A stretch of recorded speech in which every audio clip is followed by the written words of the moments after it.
Ahm, Bem-vindos a mais um webinar, bem-vindo a todos, bem-vindos a Joana Portugal e à Maria Ana Gonçalves, que vão ser as nossas oradoras de hoje.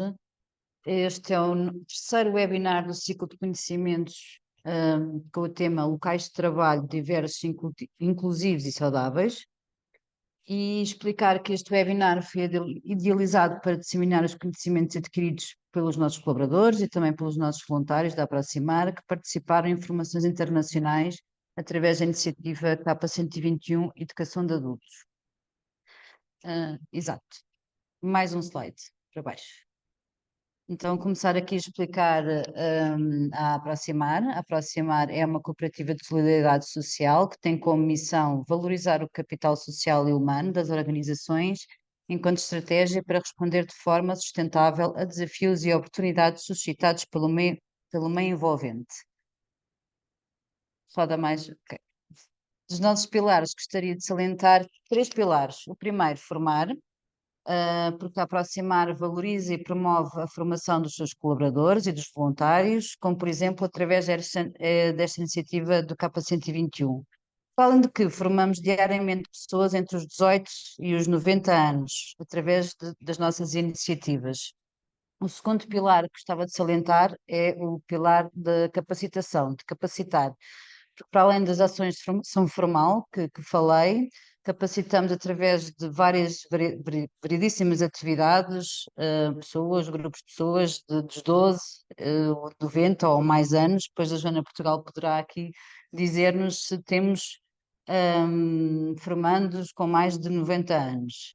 Para além de que trabalhamos em conjunto com organizações com o objetivo de gerar valor acrescentado. E por último, não poderia deixar de escolher a partilha de conhecimentos adquiridos, que é o caso desta iniciativa do webinar, em que pegamos nas aprendizagens que tivemos em formações e atividades fora de Portugal, através desta iniciativa, e estamos aqui a partilhar aberto ao público para quem quiser ouvir e escutar-nos um pouco.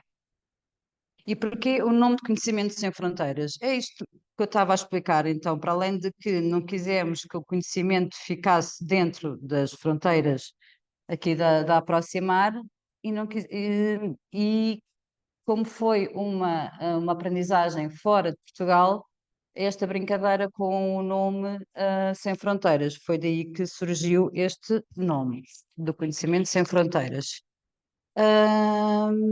Aqui só algumas indicações que gostaria de nos deixar. Podem fazer questões, mas pedimos que façam as questões aqui no chat ou no chat do Facebook. Depois, no final, a Mariana e a Joana Portugal irão responder às vossas questões. O webinar deverá demorar cerca de 45 minutos, será gravado, portanto, se quiserem, podem desligar as vossas câmaras, mas é sempre mais agradável olhar para caras do que para nomes.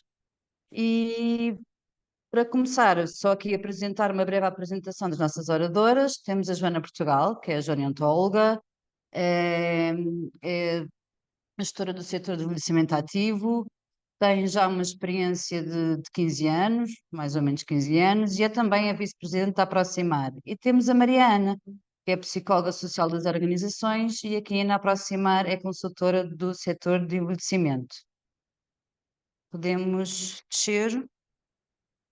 O Erasmus+, pronto, como eu estava a explicar, este webinar foi construído para partilharmos o conhecimento que adquirimos em várias formações e só aqui acrescentar que somos uma organização acreditada pelo Erasmus+, para esta iniciativa de educação de adultos. Ok? Podes descer mais um. Então aqui todas as premissas. Potenciar o desenvolvimento pessoal e profissional de todos os cidadãos, o reforço da identidade europeia, crescimento sustentável, a coesão social e a empregabilidade das pessoas. Ok? E acho que é só. Acho que já posso passar a palavra à Mariana e à Joana Portugal. Sou eu que vou dar o primeiro pontapé de saída, portanto, boa tarde a todos e a todas. Obrigada por quem se está a juntar a nós para este pequeno momento de partilha, e será mesmo um pequeno momento, porque obviamente que estas experiências são sempre muito mais enriquecedoras do que aquilo que nós conseguimos encaixar aqui num curto espaço de tempo.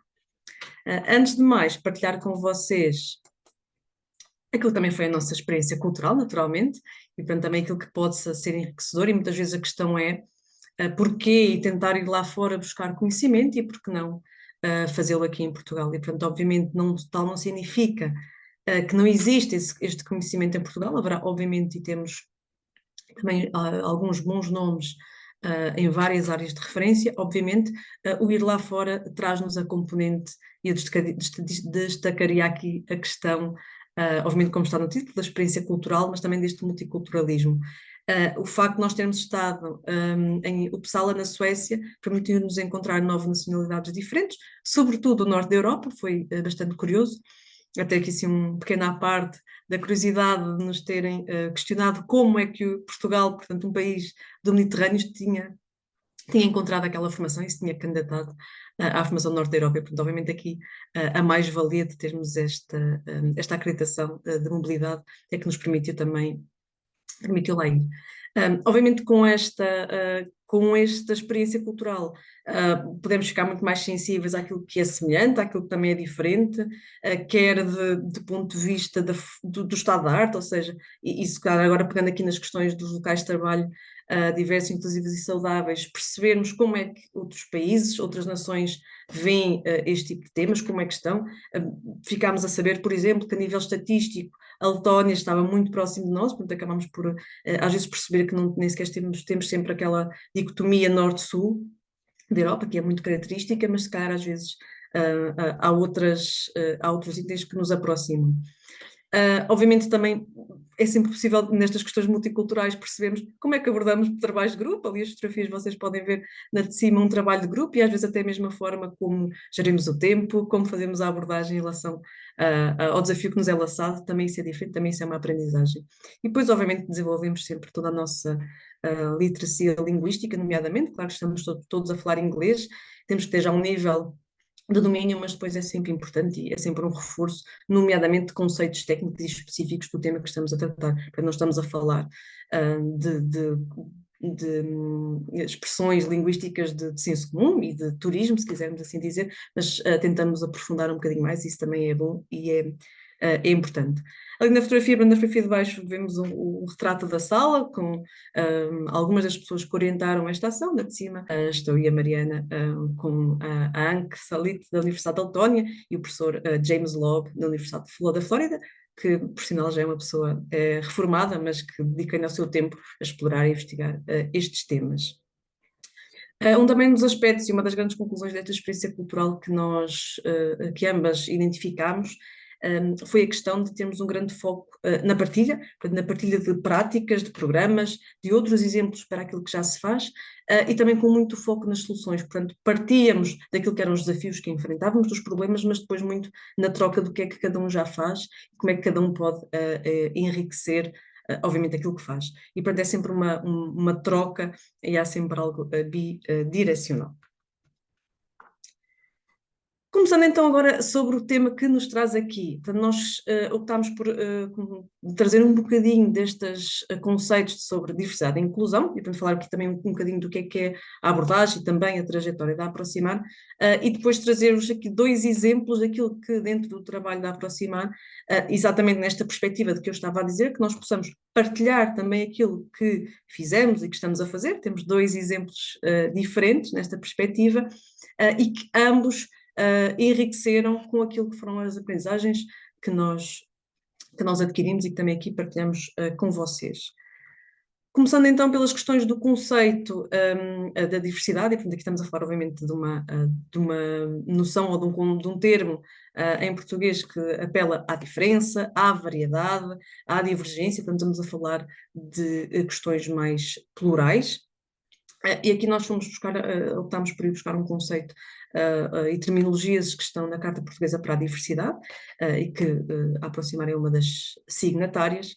E, portanto, aqui estamos todos a falar deste conceito de aceitar, de reconhecer e de valorizar, portanto, aquelas 3 palavras-chave, aceitação, reconhecimento, valorização de diferentes posições, de diferentes opiniões, de diferentes pensamentos, e também da convivência entre pessoas que são muito diferentes umas das outras e, portanto, obviamente temos de ter sempre essa harmonia. Obviamente que há muitos, e a própria Carta Portuguesa para a Diversidade promove isso, há imensos benefícios de introduzir políticas ativas de diversidade. Já em 2013 a Comissão Europeia financiou uma série de estudos em que reconheceram alguns desses benefícios e que muitos deles afetam, obviamente, aquilo que é a marca de uma organização, a sua posição no mercado, aquilo que em inglês se utiliza muito o termo do branding. E como alguns desses benefícios nós podemos salientar, por exemplo, o fortalecimento dos valores culturais, a promoção da atração e de retenção do talento, ou a melhoria da motivação dos colaboradores. São alguns dos benefícios, há muitos, e é possível até mesmo no próprio site da Carta Portuguesa para a Diversidade, há lá alguns conteúdos que vocês podem consultar. Relativamente à origem, vamos dizer assim, e acho que porque é que estas questões foram aparecendo, portanto, é importante também dizer que em 2010 foi criada a plataforma das cartas para a diversidade, portanto, a EU Platform of Diversity Charters, portanto, é uma agregação de diferentes representações nacionais destas cartas para a diversidade, neste momento existem 26, e obviamente que a diversidade e a inclusão são pilares da União Europeia, eles estão previstos, por exemplo, na Carta dos Direitos Fundamentais da União Europeia, por exemplo, nos direitos da não discriminação, da diversidade cultural, religiosa e linguística, na igualdade entre homens e mulheres, etc. Existem muitos outros onde nós podemos associar. E está também presente as questões da diversidade e inclusão, obviamente, no Pilar Europeu dos Direitos Sociais, com o objetivo mais geral de construir uma União Europeia mais inclusiva e mais justa. E, portanto, há obviamente aqui também uma missão e uma gênese destas dinâmicas. Como eu dizia há pouco, a Aproximar a entidade signatária da Carta Portuguesa para a Diversidade desde 2017 e somos também associados da APPDI. A APPDI é a Associação Portuguesa para a Diversidade e a Inclusão, que foi fundada em 2018. É esta organização que gera a Carta Portuguesa para a Diversidade em Portugal e a Aproximar é também um dos elementos das organizações sociais atualmente. Portanto, a APPDI tem por missão, obviamente, promover a diversidade e a inclusão em Portugal, na sociedade civil, nas organizações, dinamiza uma série de grupos de trabalho para, obviamente, intervir e atuar e pensar todas estas questões, e a Aproximar também faz parte de alguns deles. Também vos convidamos, obviamente, como nossa missão lateral, a acompanhar a APPDI, tornarem-se associados, a aderirem à Carta Portuguesa para a Diversidade, que não tem qualquer custo, é uma assunção de um compromisso internamente para vocês, mas também, obviamente, para as partes interessadas com quem trabalha. Neste sentido, nós Aproximar temos obviamente trabalhado a diversidade e inclusão, se quiserem do ponto de vista de gênese, de missão, obviamente desde sempre, portanto, desde que a Aproximar foi criada em 2006, há um foco na diversidade e inclusão, a missão última da Aproximar é a inclusão social, obviamente, mas estamos sempre a falar numa perspectiva para fora. Obviamente, e portanto começámos e temos desde sempre trabalhado com aquilo que nós chamamos as entidades comunitárias, portanto quem presta já um serviço a um conjunto de públicos vulneráveis, sendo a vulnerabilidade muito diferenciada, obviamente, e com essas entidades comunitárias, obviamente apoiamos quer na capacitação, na formação, mas também há alguns processos de transferência de conhecimento, nomeadamente, por exemplo, este webinar é um exemplo disso, de fazer estas mobilizações de aprendizagem que nós possamos fazer em várias iniciativas transnacionais para aquilo que é as atuações locais. Obviamente não nos ficamos só aqui, portanto, obviamente também muitos desses processos de transferência de conhecimento nós somos também desde sempre incorporado naquilo que nós próprios fazíamos e, portanto, começamos a ganhar cada vez mais corpo numa atuação com beneficiários em situação vulnerável e quando nós falamos destes beneficiários estamos a falar, por exemplo, de desempregados de longa duração, homens e mulheres migrantes, jovens e adultos que cometeram crimes, mulheres à procura de criar um novo negócio, etc. Okay? São muito diversificados estes grupos.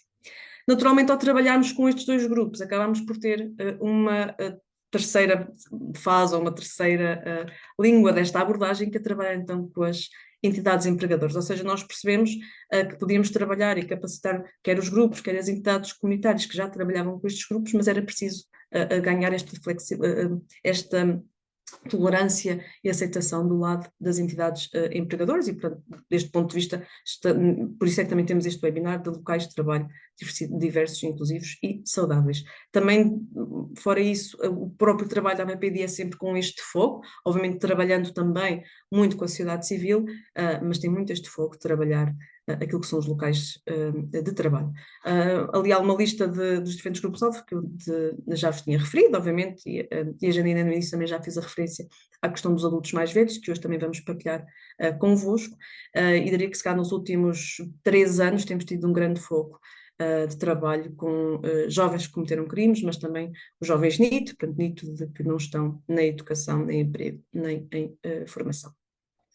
Portanto, é esta a abordagem que nós temos feito e tudo aquilo que tem sido a nossa trajetória até o momento tem sido muito foco nesta mistura. Portanto, obviamente não há provavelmente uma linha de termos começado um determinado tipo de trabalho e depois passarmos para outro, mas obviamente há áreas em anos que se vão misturando.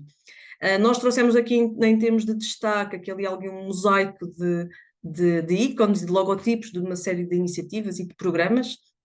Muitos deles já terminaram, muitos deles foram-se consolidando, transformando em outros mais complexos. Não trouxemos aqui todos, portanto não estará 100% completo, mas se calhar dar aqui um destaque ali entre 2009 e 2015, com o grande foco que nós tínhamos na área da mentoria. Portanto, começámos com a mentoria para a integração no local de trabalho, trabalhando, tal como eu vos falei há pouco, nas abordagens com entidades que já prestavam, nomeadamente apoio à colocação laboral, mas também apoio a beneficiários que beneficiavam, peço desculpa pelo pleonasmo, do rendimento social de inserção, e que nós identificávamos mentores na comunidade, fazíamos formação a esses mentores e eles apoiavam ao desenvolvimento dessas competências pessoais e sociais de empregabilidade.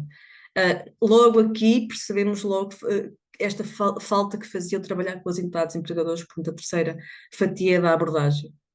E, portanto, foi nessa altura, em 2015, que desenvolvemos então o conceito do EMPAD, que hoje é o nosso programa de mentoria, a Mentoria para Todos, é o programa de mentoria da Aproximar. Portanto, reparem que ele já vem desde 2009 e foi sendo consolidado e experimentado com diferentes públicos. E, portanto, ali o EMPAD, a grande diferença que trazia era que as entidades empregadoras eram elas que identificavam os mentores, portanto, colaboradores das suas organizações, e que a Aproximar fez toda a formação desses mentores para eles acompanharem, neste caso eram desempregados de longa duração ou jovens à procura de primeiro emprego, quando integravam os seus locais de trabalho. Depois passamos ali, vou ali saltar alguns para se calhar ser mais fácil de compreender, mas claro, começando ali em 2017, por exemplo, com o design, foi a primeira iniciativa que a Aproximar teve de apoio à colocação de pessoas com deficiência intelectual no mercado de trabalho normal. Portanto, aqui intervimos junto das entidades de apoio ao emprego que já trabalhavam com estes grupos-alvo e, novamente, mesma lógica, percebemos a necessidade de trabalhar com as entidades empregadoras e, portanto, vocês veem ali, mais ou menos no ano 2022, cá para baixo, o Awareness for Change, que era uma intervenção com os técnicos de recursos humanos, com as chefias, para sensibilizar e maior tolerância à integração de pessoas com deficiência, mas também na criação de parcerias na comunidade.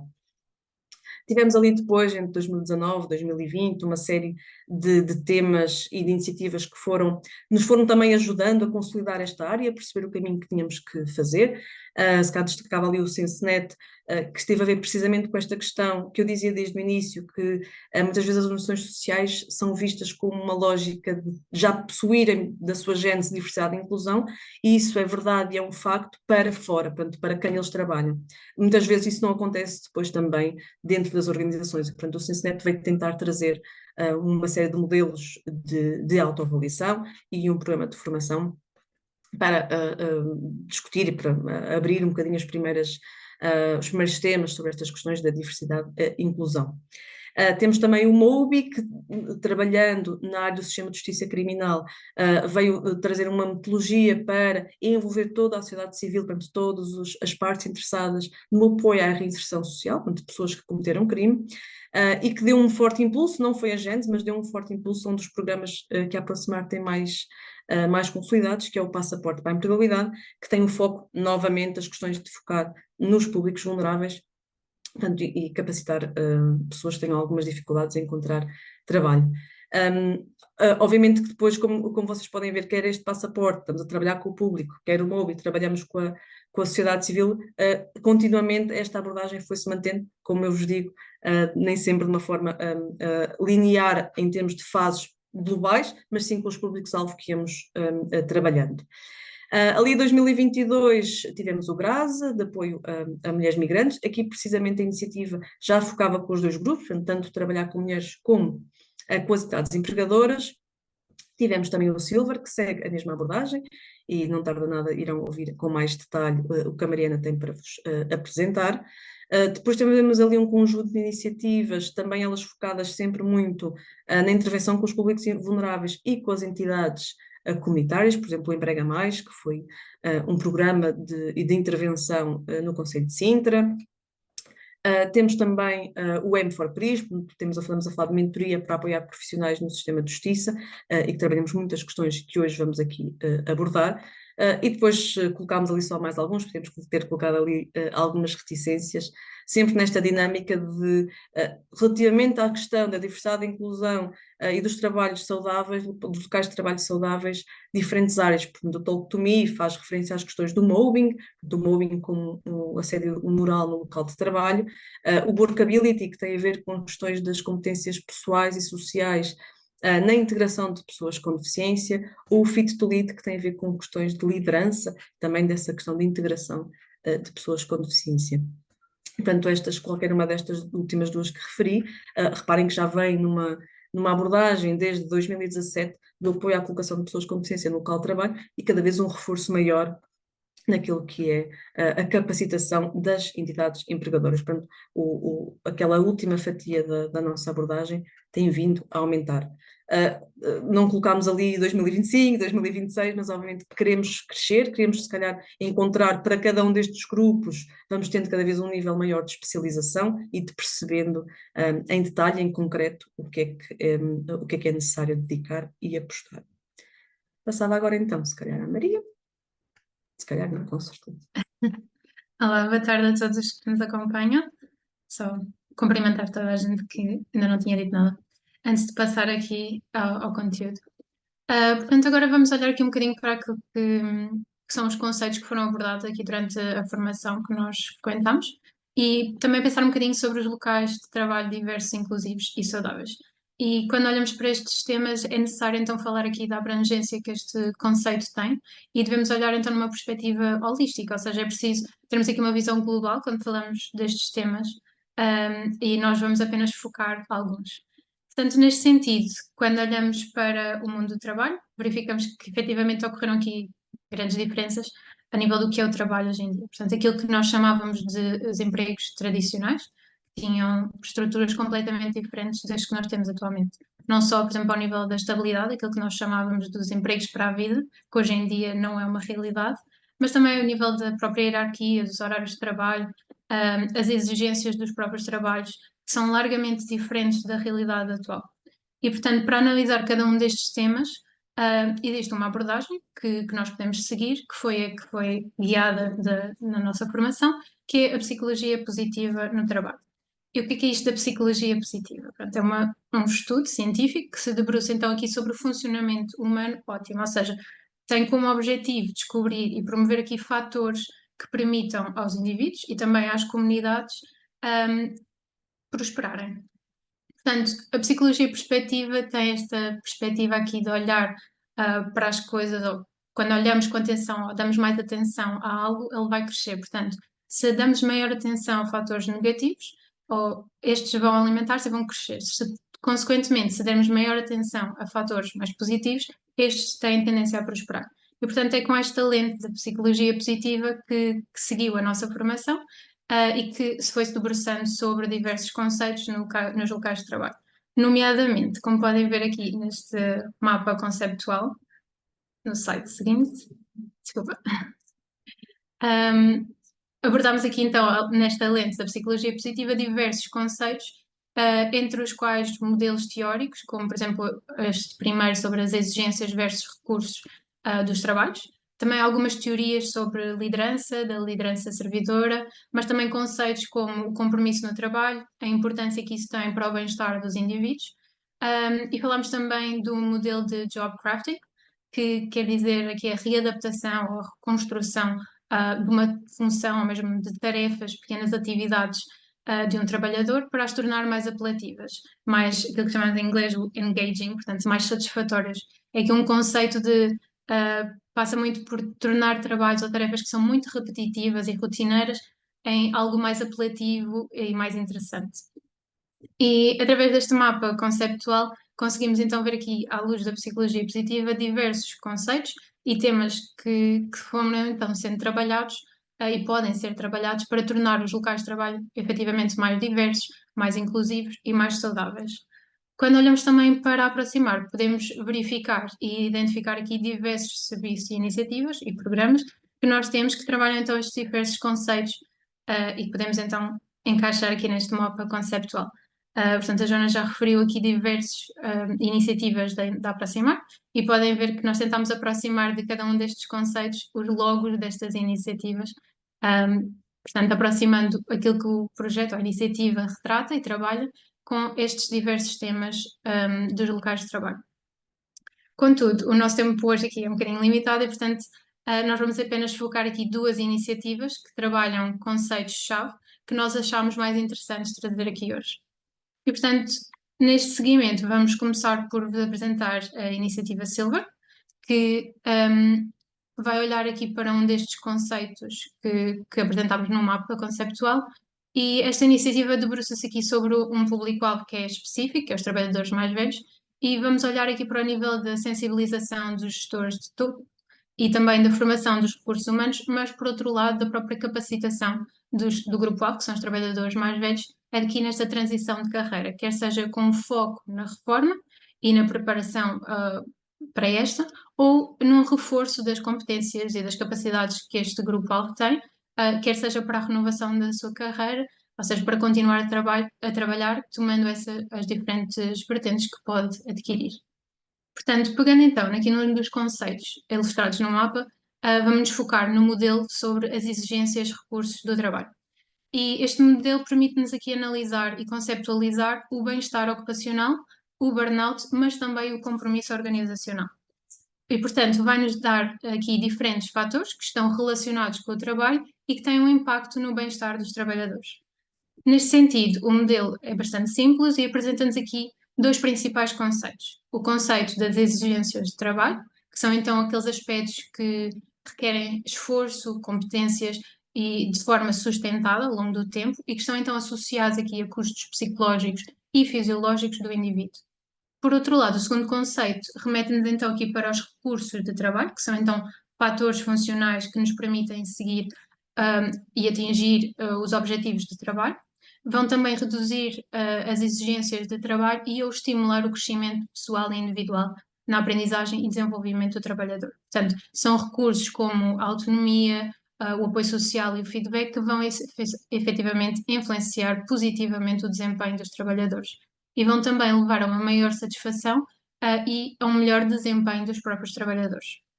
Portanto, é importante ainda realçar que todo o tipo de trabalhos inclui então exigências e recursos, e o importante aqui é haver um equilíbrio de uma forma que os recursos satisfaçam as exigências nos trabalhos dos indivíduos e que estes consigam então desempenhar o seu trabalho de uma forma que estejam satisfeitos com o seu desempenho, mas também que exista um bem-estar ocupacional.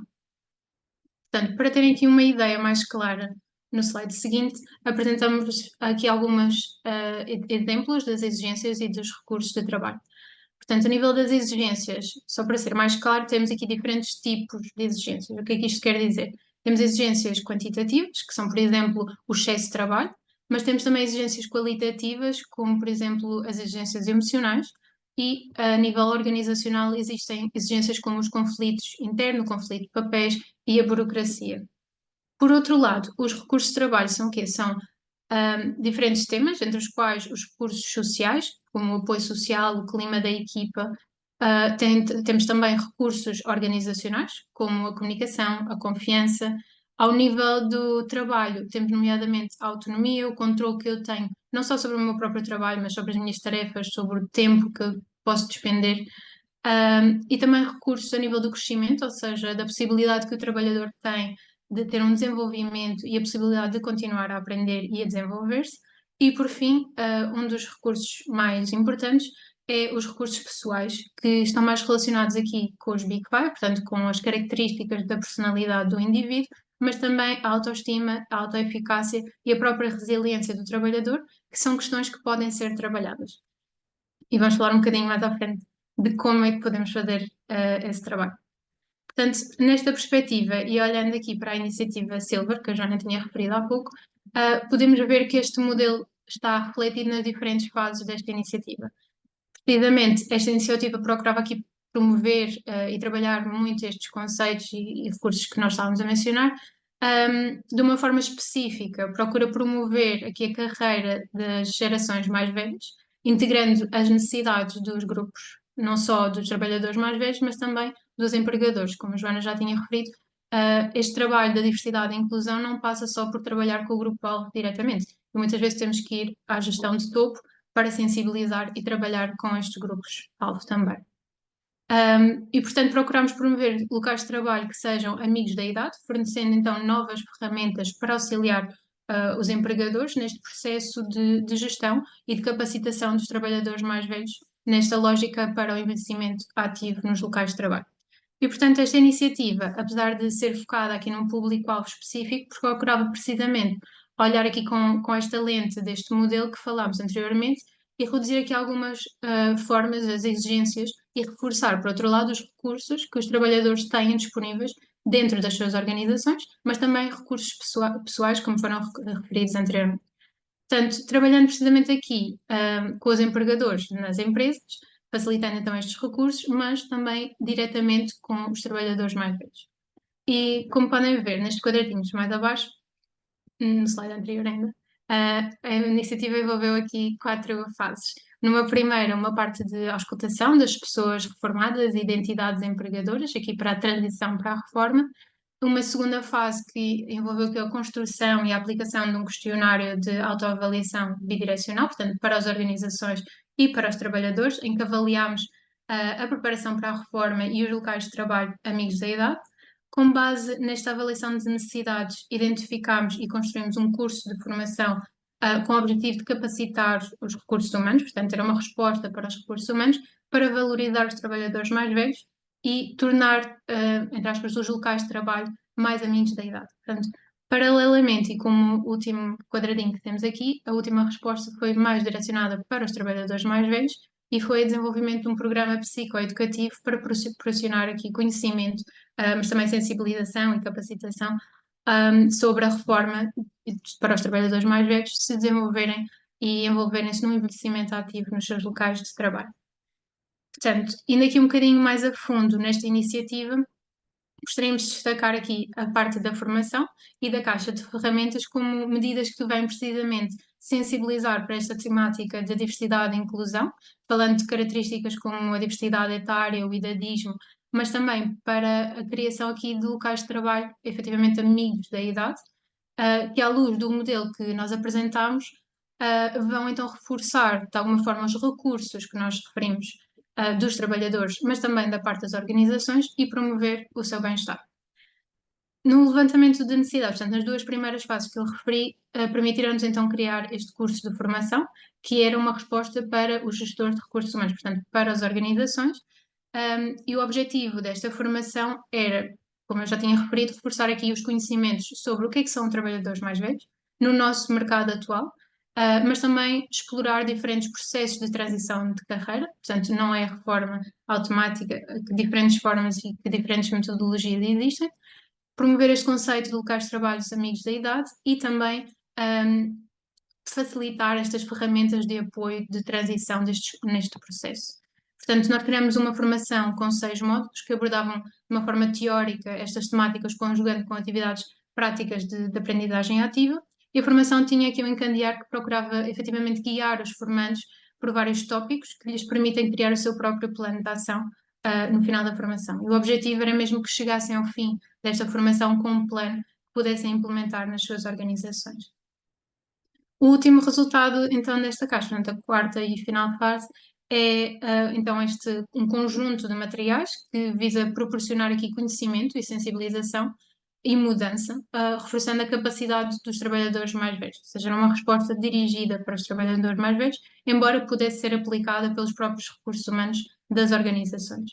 E o objetivo é, então, proporcionar aqui uma intervenção estruturada em oficinas de autorreflexão e de discussão, com os trabalhadores mais velhos que pudessem, de forma a refletir de forma intrínseca e com grupos de trabalho, sobre estes diferentes domínios. Portanto, esta caixa era composta com 21 ferramentas, 14 destas mais práticas, papel e caneta, meter as mãos na massa, complementadas com 7 ferramentas audiovisuais, que procuravam precisamente aqui ajudar os trabalhadores mais velhos a refletirem sobre estes 5 domínios que nós identificamos, e a prepararem a sua carreira nesta perspectiva, quer fosse de assumir diferentes formas no local de trabalho, tanto mudança de tarefas, passar para um trabalho parcial ou um processo de mentoria, ou promovendo a reforma de uma forma mais fluida e progressiva. E como podem ver, então, esta caixa trabalha aqui diferentes características pessoais, ou então recursos pessoais, como nós referimos há bocado, à luz daquele modelo que apresentámos, como, por exemplo, a autoeficácia, que efetivamente podem atuar aqui como mediadores das características das exigências de trabalho, reforçando aqui o bem-estar do trabalhador. Portanto, da parte da iniciativa Silver, acho que vos dei assim uma ideia mais geral do que é que tratamos. Ok, obrigada, Maria. Agora retomo eu. Vamos fazer aqui assim, o saltinho banco entre nós as duas. Contrariamente àquilo que foi esta apresentação, ou seja, a Maria apresentou algo que já terminou, portanto foi uma iniciativa que neste momento é um programa da Aproximar que está disponível para ser implementado. Eu agora vou-vos apresentar uma iniciativa que ainda está em desenvolvimento, portanto ainda vamos-vos apresentar aqui alguns dados preliminares. Portanto, eu venho-vos trazer a iniciativa For Less Burnout. É uma iniciativa para a gestão e mitigação do burnout no setor social. Temos este foco dos profissionais da área social, que é também um grupo-alvo um bocadinho abrangente, digamos assim. Portanto, para iniciar esta iniciativa, procura desenvolver meios e recursos, portanto, estamos sempre a falar de materiais que as pessoas possam usar, que possa ser algo utilizável, ok? Para avaliar o nível de stress e burnout entre profissionais da área social, especificamente aqueles, obviamente, que trabalhem diretamente com pessoas vulneráveis, sendo que também esta definição de pessoas vulneráveis é ela muito abrangente. O que se pretende efetivamente com a iniciativa é, obviamente, que possamos incentivar estes profissionais não só a avaliar esse nível de stress, mas também incentivar esta procura de ajuda. Há um site disponível em que vocês podem aceder e, uma vez que estamos ainda em desenvolvimento e, portanto, ainda há alguns resultados preliminares, convidamos-vos a acompanhar este website, mas também a página de Facebook da iniciativa, porque, obviamente, ainda não teremos todo este modelo completo, como apresentámos agora deste programa de valorização das pessoas mais velhas. Da mesma forma que naquele mapa conceptual identificámos ali, relativamente ao Silver, a questão dos recursos e do esforço de trabalho, aqui identificamos as questões quer do comprometimento do trabalho, quer também do bem-estar. Realmente são sim aqueles mais correlacionados, sendo que provavelmente o burnout terá outros correlacionados. Diremos que se calhar esta é uma daquelas mais desafiadoras. Dizer também que o For Less Burnout é uma iniciativa cofinanciada pela União Europeia, pela Comissão Europeia, ao abrigo do programa Erasmus+, e portanto através do website vocês poderão ver quem são os parceiros, quais são os objetivos, as atividades e também acompanhar os próximos resultados, como eu referia. Aqui importa, e associando aqui agora estas questões das aprendizagens relativamente ao que fomos desenvolvendo, e achámos importante trazer-vos aqui uma citação do professor Will Marshall-Feli, da K11, da Universidade da Bélgica, é um dos maiores professores e investigadores nesta área da psicologia do trabalho e já escreveu vários artigos científicos especificamente sobre estas questões do burnout, mas também do work engagement, tal como a Maria estava há pouco a referir no mapa conceptual, compromisso, o comprometimento com o trabalho. Portanto, aqui a citação diz que a energia mental é uma força ativadora que pode estar quase ausente, e temos uma situação de burnout, ou presente em muita abundância, e temos uma situação de engaged. Portanto, temos esta dicotomia, diríamos assim, entre o burnout, portanto, este esgotamento, como nós normalmente atribuímos, e o engaged, portanto, o compromisso. Nós trouxemos também aqui um desenho, um mapa dos tipos de bem-estar em trabalhadores e, portanto, que também correlaciona e identifica aqui estas diferentes variáveis. Portanto, fazemos aqui dois eixos de energia e de prazer, portanto, um eixo em que temos uma maior ativação de energia e uma menor ou uma desativação, e entre um prazer e o desprazer relativamente ao trabalho. Portanto, vamos tendo aqui diferentes sensações, sentimentos, excitado, feliz, contente, calmo, etc. E depois vários estados, portanto, esses tipos de bem-estar em trabalhadores. Aquilo que nós estamos aqui, obviamente, a destacar é este comprometido, que na terminologia inglesa, o engaged, e o burnout, portanto, aquela situação mais de esgotamento. E elas estão em oposição. Mencionar também que isto é do professor Vilmar Schoffeld, ele também fez uma adaptação da Russell 2013 e nós fizemos uma tradução livre, okay? Portanto, poderá haver aqui termos que depois, a nível científico, poderão ter que ser aprimoradas. Nomeadamente ali o viciado no trabalho, estamos ali a falar do workaholism, okay? Que nem sempre temos definições diretas. O que é que importa neste mapa? Obviamente, importa perceber aqui também as diferentes correlações, e o Vilmar Schoffeld fez também já várias investigações destas correlações. Portanto, é importante reforçar as questões do comprometimento com o trabalho, porque está a evidência científica que esse reforço no comprometimento de trabalho vai evitar o burnout, mas é curioso que, por exemplo, questões relativamente à satisfação, que vocês veem na parte de baixo, se nós tivermos insatisfação do trabalho, não deriva necessariamente em burnout, portanto não há essa correlação direta. Portanto, aqui o foco será nestas duas linhas. E este é importante pelo que nós vamos identificar agora. Obviamente estamos, e a Maria também já fez essa referência, estamos aqui a condensar num pouco tempo, mas também se calhar que trazer-vos aqui algumas pistas para exploração, obviamente futura, daquilo que podem ser estes temas. Especificamente no caso do For Less Burnout, o que é que nós trazemos aqui? Nós vamos trabalhar aqui as questões, como vocês viram no título, da gestão e mitigação do burnout. Portanto, estamos a atuar aí, mas obviamente que é sempre necessário, e sempre que estamos a trabalhar nestas dinâmicas de locais de trabalho diversos, inclusivos e saudáveis, há uma abordagem holística que é preciso ver, e há medidas que são muito parcelares e que não é com essas medidas que nós vamos conseguir atingir o todo. Voltando então aqui para aquilo que é a iniciativa do For Less Burnout, portanto, temos aqui três grandes fases, três grandes áreas desta iniciativa. Dizer-vos que nós neste momento estamos na primeira, nem sequer ainda finalizamos completamente a primeira fase, portanto ainda estamos aqui com alguns resultados preliminares que vos trazemos, e mesmo as publicações finais ainda não estão disponíveis, nem todos os recursos. E, portanto, estamos ainda na fase de criar uma ferramenta digital aberta. Isto significa que estamos a falar de uma metodologia, de uma avaliação que os profissionais, neste caso, obviamente, os profissionais da área social, possam mapear a sua situação atual em relação ao nível de burnout. Portanto, estamos aqui a fazer uma autoavaliação dessa situação de burnout, para podermos perceber um pouco em que situação estamos. Depois disto vai haver então uma capacitação desses profissionais para lidar com o burnout, estamos a falar de uma formação concreta, específica, e vamos ainda desenvolver um kit de ferramentas de autocuidado, e portanto aí para apoiar os profissionais já após essa capacitação no dia-a-dia, de poderem lidar com as exigências do trabalho, de lidar com alguns sintomas de stress e de esgotamento que vão sentindo, mas já tendo a parte da capacitação e da sensibilização assumida. Como eu vos disse, trazemos aqui então esses resultados preliminares, portanto o que estamos aqui a mostrar é todo o caminho e etapa para esta ferramenta digital aberta. Também dizer-vos que nesta ferramenta digital aberta foram criados 2 questionários, uma ferramenta de autoavaliação do burnout e uma ferramenta de comparação dos stressores. Portanto, obviamente todo o caminho passou por uma revisão da literatura, um trabalho académico mais profundo, quer com a definição de burnout, quer com a identificação de fatores de risco e fatores protetores, quer à procura daquilo que são efetivamente os estressores, quais são as definições, quais são as dimensões, e depois, obviamente, passando para as ferramentas de avaliação propriamente ditas, quer revendo aquelas que eram mais comuns, e vocês têm no parte final alguma das listas que foram mais usadas, sendo que no caso do burnout houve um foco maior na MBI, portanto na Maslow's Burnout Inventory, foi aquele que deu maior destaque naquilo que foi a versão final, mas depois foi também criada a tal ferramenta de comparação de stressores.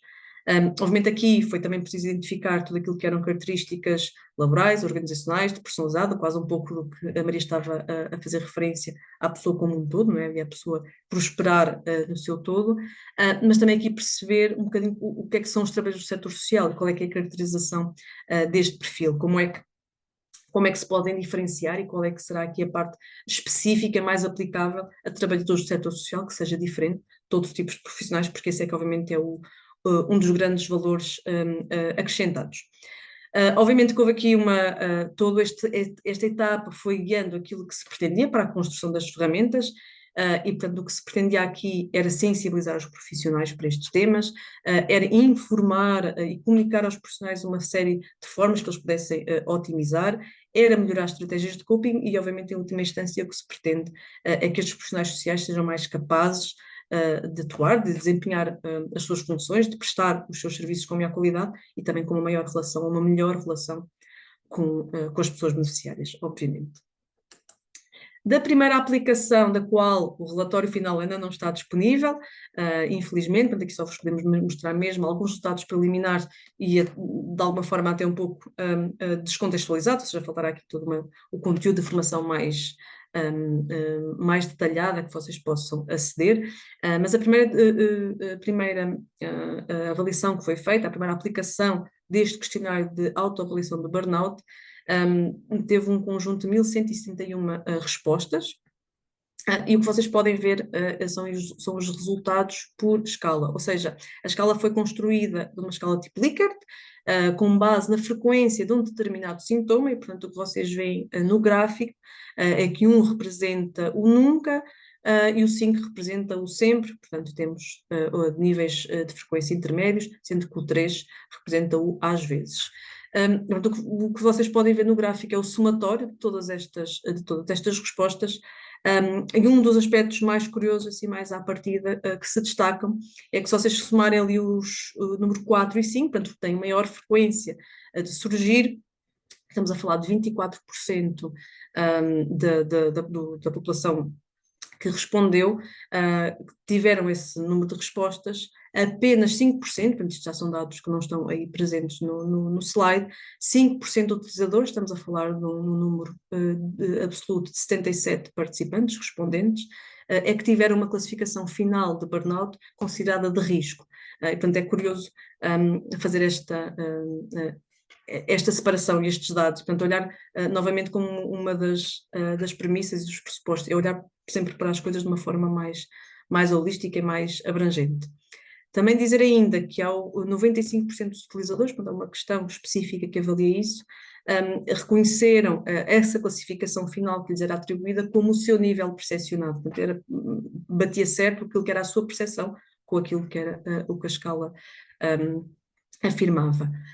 Do lado direito vocês podem ver aí 3 afirmações, que foram aquelas que obtiveram a média maior de todas as respostas, portanto faz referência, tenho dificuldade em separar a minha vida profissional da minha vida pessoal, sinto que tenho falta de controle sobre o meu ambiente de trabalho e tenho dificuldades em concentrar. Portanto, estas são 3, estamos a falar de médias e, portanto, significa o que significam em termos médios, aqui importa-nos mais também o fator individual.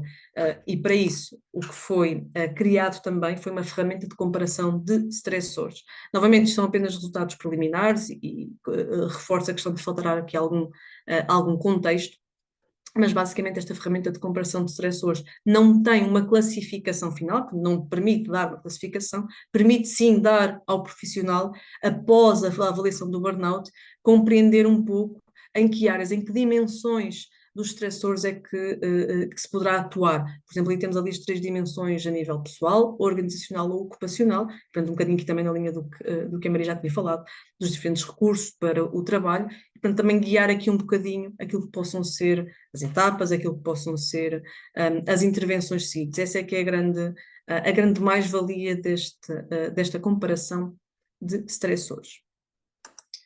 Relativamente a próximas ações, relativamente a qualquer uma destas iniciativas, no caso do For Less Burnout, como vos dizia, está ainda em desenvolvimento e, portanto, falava-vos há pouco da segunda fase desta iniciativa e, portanto, já neste mês de junho, a iniciar no próximo dia 25, teremos então a formação da gestão e mitigação do burnout.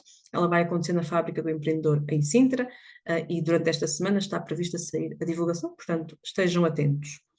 No caso do Programa de Valoração de Trabalhadores Mais Velhos, nós temos previsto para o terceiro trimestre de 2024, em Alfragide, fazer então uma nova edição desta ação de formação, que também vos convidamos a estarem atentos à página da Aproximar e às redes sociais.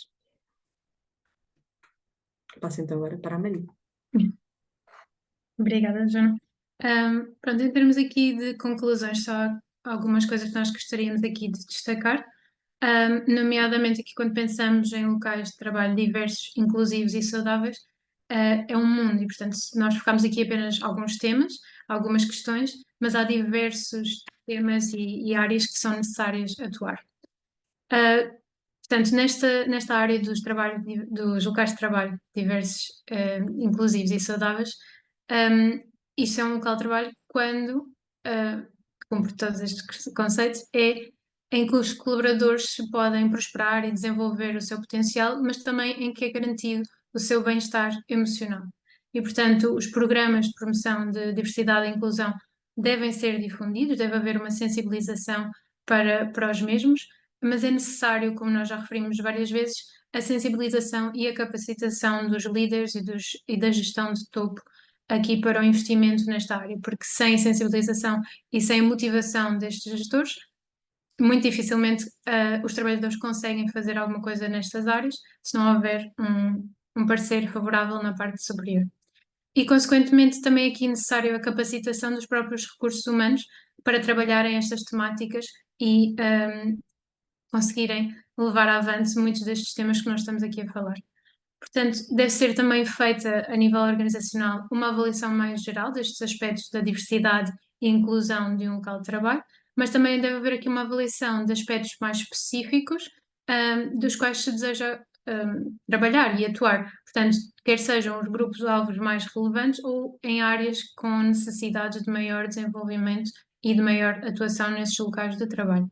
Portanto, aqui as medidas de diversidade e inclusão também devem ser individualizadas ao contexto organizacional, mas também deve haver uma capacidade de flexibilizar estas medidas e de se adaptarem aos diferentes grupos e às suas necessidades. Por fim, só destacar que devem-se então priorizar diferentes áreas para trabalhar sobre cada uma delas de uma forma mais consistente. E em termos de conclusões, da minha parte é tudo. Não sei se a Joana quer acrescentar aqui algum ponto. Penso que não, acho que foi como referimos no início, portanto foi um pequeno conteúdo em pouco tempo, mas esperamos que tenha sido o suficiente para vos dar algumas ferramentas, alguns recursos para futura exploração. E como a Maria dizia agora, e muito bem, há uma abrangência temática mesmo muito grande, e como vocês puderam ver em ambos os modelos, até diferentes aspectos se cruzam e, portanto, quando estamos a focar em determinado tipo de ação, se cá estamos a influenciar outro, e, portanto, é importante também irmos priorizando estas áreas, irmos implementando estas medidas, mas irmos selecionando, não há outra forma de o fazer, sempre com esta consciência de que é uma política maior e que é um caminho a percorrer. Não vamos ser locais de trabalho diversos, inclusive saudáveis, de hoje para amanhã, ou sequer num espaço de um ano. É um trabalho em curso. E obrigada. Então, pronto, obrigada à Joana e à Maria e a todos que estiveram aqui connosco. Eu coloquei aqui no chat um questionário de satisfação Espero que no Facebook também esteja a ser partilhado. Ahm, Peço com carinho que preencham este questionário de satisfação para nós podermos melhorar sempre as nossas iniciativas. Dou aqui um compasso de espera de 10 segundos, 15, se alguém quiser colocar alguma questão, para o chat, não? Não estou a ver aqui nada. No Facebook, Mónica, diz-me só assim, não, se há no Facebook. Não? Ok, então não há. Então, pronto, vamos terminar. Aqui estão os nossos contactos. Obrigada, obrigada a todos. Só reforçar que esta gravação vai estar disponível no Facebook e também no nosso site. E termino com uma frase já conhecida da Aproximar, que é aproximar o seu parceiro na valorização do capital humano. Um obrigado a todos e até à próxima.